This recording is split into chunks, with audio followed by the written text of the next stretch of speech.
The day-long workshop convened key stakeholders to review and provide feedback on this crucial policy designed to tackle gender inclusion issues within the education system. This initiative follows the development and validations of the National Gender Strategy and the Gender Scorecard Action Plan, which were informed by comprehensive surveys conducted across various tertiary and higher education institutions. These efforts aim to identify challenges and opportunities within the sector and develop an actionable plan for implementation. Jana Bajaj, Permanent Secretary at the Ministry of Higher Education, Research, Science and Technology, highlighted the significance of the policy, describing it as a major step forward in addressing gender disparities in access to tertiary and higher education in the Gambia. Education is one of the most powerful tools for attaining transformative development and empowerment. But it can only truly empower when it is equitable, inclusive, and discrimination-free. Therefore, women and girls and persons with disabilities cannot be left out of the development agendas due to their gender or their abilities. Ladies and gentlemen, the validation of the gender inclusion policy is an important milestone in the history of this ministry. Thus, we're truly, really excited. The primary goal of the policy is to promote gender equity, inclusion, and equality in the tertiary and higher education sector, contributing to the country's economic growth and sustainable development. The collaborative development of the policy involved multiple stakeholders, including government ministries, civil society organizations, academic institutions, and development partners. The document outlines 10 provisions to mainstream gender considerations into the sector's programs and activities, as explained by P.S. Jang. Matter of necessity, the policy has developed up to 10 provisions, and they are as follows. 1, access to tertiary and higher education, learning environments. 2, gender mainstreaming in administration, leadership, governance, and management. 3, gender equity and inclusion for female participation in STEM and TVET. 5, gender-responsive learning and work environments. 6, gender-based violence, harassment, and discrimination. 7, female empowerment for capacity building and mentoring. 8, gender-responsive research. 9, partnerships and collaboration in gender inclusion. And finally, 10, resource mobilization and policy sustainability. This pivotal document emphasizes the need to increase female enrollment, retention, and participation in leadership and decision-making roles, while also promoting female empowerment and ensuring a safe, secure, and harassment-free environment for all in the tertiary and higher education sector.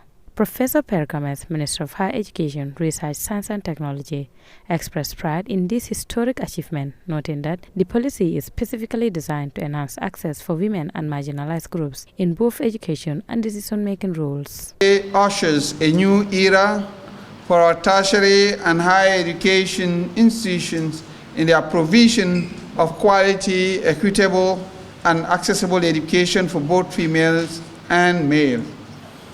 The gender inclusion policy for tertiary and higher education is not just a policy document.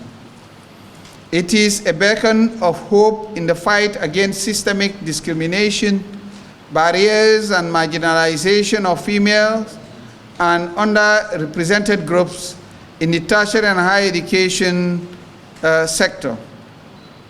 It is an instrument that has potential to increase the enrollment, retention, and promotion of females in leadership and decision-making. So it covers both the students and the staff within the tertiary and higher education ecosystem. Recent studies indicate that 49% of Gambian women are less likely to attend tertiary education and compared to their male counterparts, with an illiteracy rate of 48% among women and a female enrollment rate of just 1.5% in tertiary education, underscoring the urgent need for action. According to Professor Gomez, the policy represents a collective response to social justice and a commitment to educating and empowering women. He He called for collaborative action from all stakeholders, including policymakers, academia, and the media, the private sector, development partners, civil society, gender advocates, educators, philanthropists, parents, students, and the broader community. Change the narratives. We want to have more females in tertiary and higher education because the data is showing you have more females in basic and secondary education. That's what the data is showing.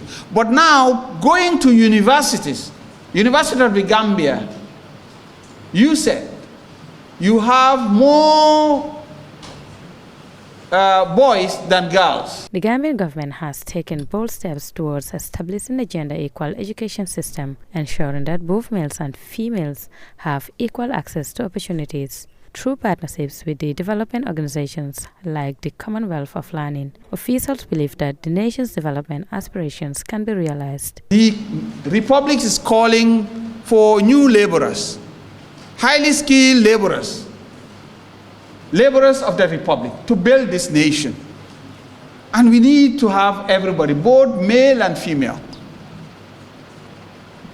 The other part that needs to be fixed is our staff within the tertiary and higher education ecosystem.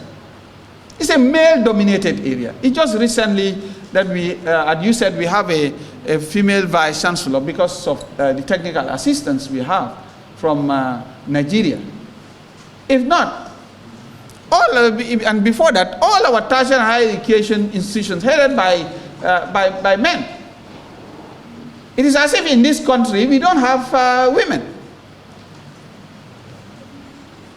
To do that, we need to come up with strategies that will break those chains.